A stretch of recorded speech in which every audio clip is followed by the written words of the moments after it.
कहीं लगिला टारिफ देखो अमेरिका और भारतर वाणिज्य संपर्क बहुत भल थिला। अमेरिका राष्ट्रपति ट्रंप कहीं लगाइले 50% बा 50% शुल्क बा टारिफ जहाँ अगस्ट रु 25% बा 25% लागू हो सारी और 27 पर आउ 25% अतिरिक्त शुल्क भारत उपरे लागिवो। यह पछर प्रकृत कारण कौन, यह भारतर कौन, या द्वारा भारतर कौन क्षति हो, आसतु आम यह भिडियो जानिया जे प्रकृत सत पछर कहानी। अमेरिकार भारत उपरे 50% तारिफर प्रकृत कारण बा वास्तविक सत्य होची नोबेल शांति पुरस्कार। अमेरिकार राष्ट्रपति डोनाल्ड ट्रंपर नोबेल शांति पुरस्कार पाई से पागल हो जाइछन्ति। कहीं ना से तांकर जमिति हो से नोबेल शांति पुरस्कार को हासिल करिया चाहूँगी। जिते नोबेल शांति पुरस्कार चाहूँगी ताले सारा विश्व में शांति बजाय रखा निहाती आवश्यक।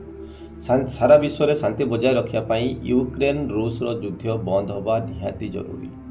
यूक्रेन आउ रूस युद्ध बंद करने डोनाल्ड ट्रंप बहुत चेष्टा करी विफल होती। रूस सहित बारंबार आलोचना करी विफल होती। प्रत्येक क्षेत्र में से रूस को रोकिया को चेष्टा कर सफल होना।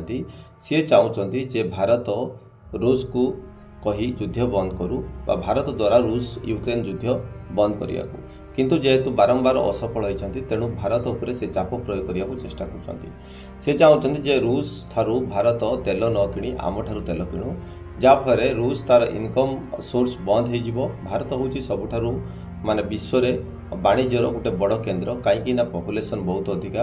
तेणु अमेरिका चाहूँगी जे रूस इनकम बंद हो गले सी ऑटोमेटिक युद्ध बंद करदेव।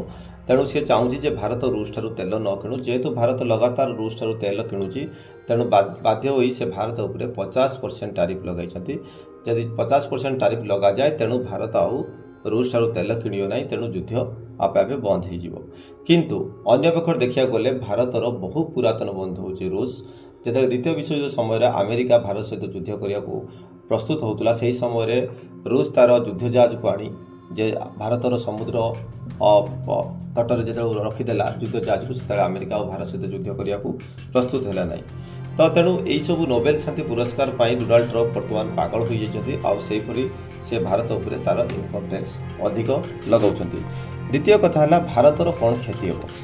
एक्चुअल भारतर अर्थनीतिर मेरुदंड होची वैदेशिक मुद्रा बा जीडीपी ग्रोथर मुख्य कारण होची वैदेशिक मुद्रा। जिते भारत अमेरिका सहित माने वाणिज्य कारबार हुए से कौन हुए ना आम देश में वैदेशिक मुद्रा बढ़ी था डॉलर अधिका होता है वैदेशिक मुद्रा अधिका है आमर अर्थनीति मेरुदंड बढ़ी थाए।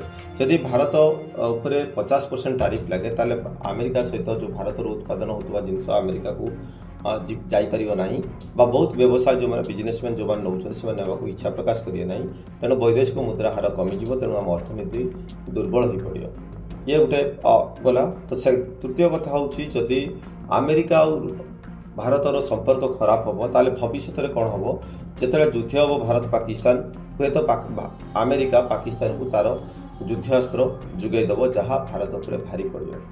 तो यही सब कारण को देखा गले जदि अमेरिका तार 50% टारिफ न हटाए तेल भारत उपर निश्चित प्रभाव पड़ो। व्यक्तिगत भाव में कहूँ गले नरेंद्र मोदी उपर बेसी प्रेसर पड़ो कहीं सी बर्तमान जेहेतु देशर प्रधानमंत्री अच्छा अत्यधिक प्रभाव पड़ो। तेणु ये टारिफ युद्ध अलरेडी चली देखा जाऊ जदि टारिफ न कमुची ताले भारतर वैदेशिक मुद्रा रप्तानी वैदेशिक मुद्रा आमदानी कमिज जहाँफल आम अर्थनीति प्रभाव पड़ो। ये थिला जे अमेरिकार जो भारत उपर 50% टारिफ्र प्रकृत कारण।